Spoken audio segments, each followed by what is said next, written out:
Hi, I'm Nancy Clark McGrath, and this is my husband John, and we're really pleased to be part of the Historical Society house tour. The family has been living down here since approximately 1670, and the original family house across the road is the Thomas Bailey house, where they lived until this house was built in 1871. And then they moved across the street to here, and the family has been in this house since 1871.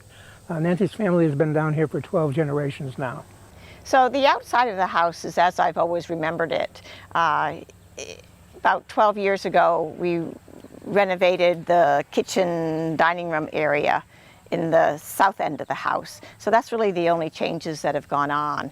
So there's a lot of old, and I'm trying very hard to bring it up to just more livable standards.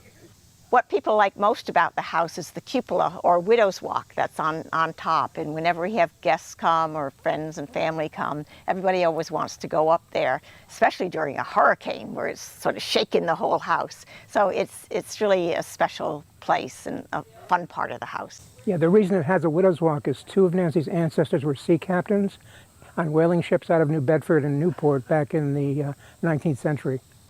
So what we discovered doing the history of the house, well, we've not discovered, but something we'd never thought about, is that the house has never been sold.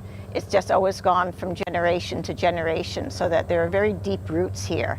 And I'm just really pleased that my children appreciate it as much as I do. And I think my parents are really grateful that the house is staying in the family.